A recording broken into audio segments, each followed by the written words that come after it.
Madame la Présidente, honorables collègues, c'est avec grand plaisir que je me tiens devant vous aujourd'hui pour parler de la loi sur la protection de la vie privée des consommateurs et pourquoi cette réforme est importante afin de mieux protéger nos renseignements personnels. Et quand on parle de consommateurs, Madame la Présidente, on parle de nous tous.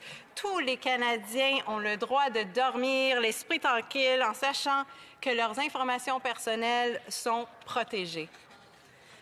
Comme souligné par le commissaire à la protection de la vie privée du Canada, la pandémie a accéléré la numérisation de nos vies et cela augmente inévitablement les risques pour notre vie privée et la sécurité de nos données. Ceci nous a amené des questions profondes concernant nos libertés personnelles, nos valeurs sociétales, le bien public et les mesures de conformité et de surveillance nécessaires pour gérer cette crise de santé publique. Certes, cette crise met en évidence le besoin d'une certaine exploitation de données disponibles, y compris des renseignements personnels. Nous avons été témoins dans ce contexte d'une diversité d'approches à travers le monde. Différents pays ont déployé une panoplie de technologies pour appuyer leurs efforts. Dans certains cas, l'approche adoptée repose sur la collecte des données de localisation pour des fins de recherche de contact ou de suivi de la population ou même de mouvements individuels. Dans d'autres cas, les fournisseurs de services de télécommunications fournissent à l'État les données de localisation de leur réseau. Sur ce point, Madame la Présidente, il n'y a aucune ambiguïté. Notre approche, l'approche canadienne, n'utilise pas ces types de technologies.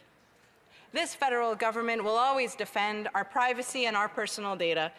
Many stakeholders and experts have noted the potential impacts on the right to privacy arising from technologies being used elsewhere around the world. We heard those concerns, Madam Speaker, and that is why our Canadian approach does not involve these types of technologies. For example, in the case of the COVID Alert app, our government worked with a variety of partners to support public health efforts to limit the spread of the virus, while also making sure we protected Canadians' privacy. The application was designed with this very objective in mind. As we've said before, the app has no way of knowing your location, name, address, contacts, or other information. In fact, following a review of the app, the Office of the Privacy Commissioner fully supported it. I hope that this dispels any lingering myths about the app, and I would like to take this moment, as we are very much still in the midst of this pandemic with rising community cases throughout the country, to encourage everybody to download the COVID Alert app. Bill C-11 before us today creates a strong framework for the protection of personal information, this time in the private sector. The new Consumer Privacy Protection Act would impose requirements for obtaining individuals' consent to collect and use their data. Consent must be granted prior to data collection, and consent forms must be written in plain language that absolutely everybody can understand. While this is extremely important, I know from my own experience, the experience of my friends, from speaking to my constituents, and surely this is the case for many Canadians across the country, not everybody reads the disclosure and consent page before clicking I agree. That is why what we propose to do in this bill is to legislate that organizations can only seek consent for data that is strictly necessary for their purposes.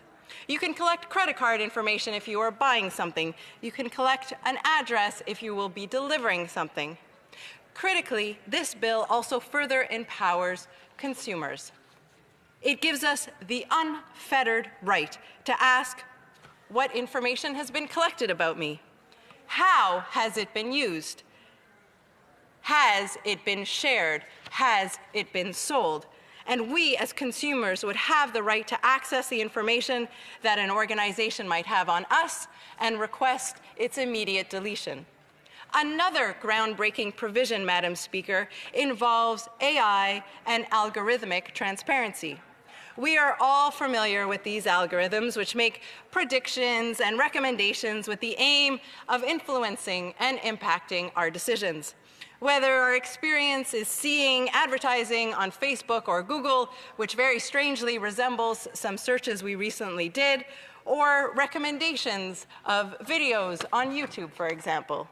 Canadians are constantly being fed information and suggested purchases based on algorithms that we know very, very little about. Without going on too much of a tangent, Madam Speaker, I watched a few weeks ago a documentary called Social Dilemma. I imagine many of us in this House who are interested in the topic of privacy protection and the Internet are familiar with the documentary. Let me tell you, it scared the you-know-what out of me. Madam Speaker, this bill would make it mandatory for companies to provide answers, an explanation upon request about how any predictions or recommendations targeted towards us were obtained. And legislating that right, providing that opportunity for consumers is itself a deterrent for companies seeking to make use of algorithms for nefarious purposes, Madam Speaker. I think that this is a critical step forward. Ce projet de loi répond à un enjeu extrêmement complexe, tant pour les individus et consommateurs que pour les entreprises. Il tient compte du droit des individus à la vie privée et du besoin des organisations de recueillir, utiliser et communiquer des renseignements personnels à des fins commerciales raisonnables. Notre projet de loi sur la vie privée est suffisamment souple pour permettre aux compagnies de traduire des exigences générales dans leurs pratiques qui sont adaptées à leur domaine et secteur. Mais je veux être très claire, Madame la Présidente, les bonnes intentions de la part du secteur privé ne sont pas suffisantes. Nous savons que pour les nouvelles protections dans la loi voient réellement le jour, il nous faut des mécanismes contraignants et efficaces pour protéger les droits des consommateurs canadiens. C'est pourquoi cette loi comprend des amendes sérieuses pour ceux qui tenteront de le contourner. On parle ici de 10 millions de dollars d'amende ou 3 % du chiffre d'affaires global pour les plus grandes entreprises pour les infractions à la loi. Pour les contraventions plus sérieuses, Madame la Présidente, cela peut monter jusqu'à 25 millions de dollars ou 5 % du chiffre d'affaires global. Ces mesures seraient les plus sévères parmi les pays du G7. Notre gouvernement prend la vie privée des Canadiens très au sérieux et ça doit être également le cas pour les géants du Web. Nous avons vu de grandes innovations et des solutions numériques qui non seulement servent l'intérêt public, mais assurent également la protection de la vie privée de nos citoyens. La loi permettrait aux entreprises d'innover de façon responsable et aux Canadiens d'exercer un plus grand contrôle sur leurs renseignements personnels. Il est vrai que l'environnement numérique présente de nombreux défis, mais nous ne devons pas laisser ces aspects nous arrêter, Madame la Présidente. Les opportunités sont énormes. Je le vois chez nous à Montréal, le potentiel qu'a l'intelligence artificielle et l'exploitation responsable des données. Que ce soit le Mila, Element AI, Hopper, AlayaCare ou toutes les start-up et petites entreprises qui s'installent à tous les jours dans le Myland et le Milex. Nous devons continuer à encourager le développement de ce secteur tout en assurant que le public ait foi dans le cadre réglementaire et légal de ces compagnies. Ça revient à nous, en tant que législateurs, de donner à nos citoyens canadiens l'assurance que leurs données sont sûres et que leur vie privée est respectée. Cette assurance est nécessaire pour non seulement laisser fleurir la créativité et l'innovation, des ingrédients fondamentaux pour construire une économie forte, mais également pour nous permettre tous de dormir sur ses deux oreilles. Merci, Madame la Présidente. Questions and comments? Questions et commentaires. L'honorable député de Lac-Saint-Jean. Merci, Madame la Présidente. J'ai écouté avec attention le discours de mon honorable collègue et j'ai vu que le gouvernement a fait ses devoirs, je pense, en allant voir ailleurs ce qui se passe dans le monde pour s'inspirer et légiférer ici dans le dossier qui nous occupe. Par contre, c'est bien de s'inspirer de ce qui se fait à l'étranger en ce qui a trait aux choses de mal qui se font pour ne pas les répéter ici. mais il faut aussi s'inspirer des choses qui se font bien à l'étranger. Et les Européens ont mis en place toute une réglementation pour forcer les institutions financières à s'assurer de l'identité des gens avant d'autoriser une transaction. On ne retrouve pas ça dans ce projet de loi-là. Et donc, on ne met pas à l'abri nos concitoyens et concitoyennes. Je le répète toujours en Chambre, ce sont pour eux qu'on travaille, Madame la Présidente. Et donc, ça ne les met pas à l'abri d'une fraude. Alors, ma question à mon honorable collègue est la suivante. Est-ce qu'elle ne trouve pas que c'est une faiblesse dans ce projet de loi?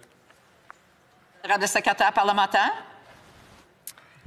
Merci, Madame la Présidente. Je pense que ce que nous avons devant nous est quand même très compréhensible. Absolument, il faut s'inspirer des bonnes choses qui se font ailleurs, mais nous avons aussi créé ici tout un cadre. Je pense que nous avons créé également un tribunal où les consommateurs pourraient avoir des revendications et faire pousser leur cause.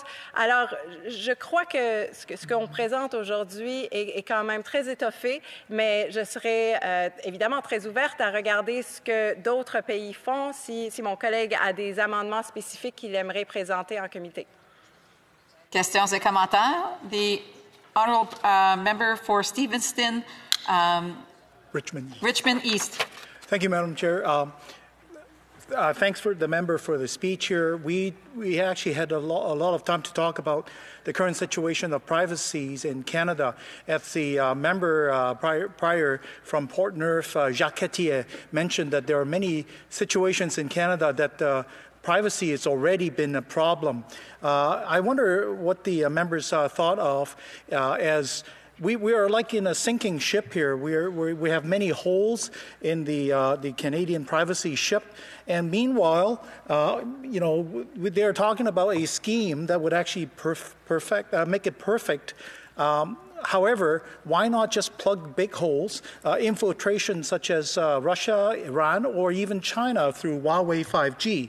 And it looks like, to me, that's not the wisest way to handle our current situation here. Honorable secrétaire parlementaire. Thank you, Madam Speaker, and I thank my colleague for the question. I did have the opportunity to rise on the Conservative motion with respect to Huawei, and as I made clear at that time, there are no providers in this country, in Canada at the moment, Madam Speaker, that are using Huawei's 5G infrastructure. I would also like to take issue, perhaps, with the word scheme. I think what is presented here in the bill before this House is a very serious framework for the protection of personal information and data on behalf of all Canadians. It is certainly something that I am looking forward to debate more fully today and in the future. If there are specific amendments, as I said, I think we are open to them, but at its core, we have a very sound structure that we are presenting in Bill C-11, Madam Speaker. We have time for a brief question. The honourable member for Victoria. Thank you, Madam Speaker. When Canadians' privacy rights are violated, they should be compensated. And we've heard stories already about consumers in the U.S. receiving compensation when Canadians in the same circumstances receive no compensation. I think that's a gap in this bill, but I'm curious about going a step farther. And I'm wondering if the member can comment on the idea of consumers being compensated for the data that they're giving and having more choice around which data and which personal information are going to these big web tech giants.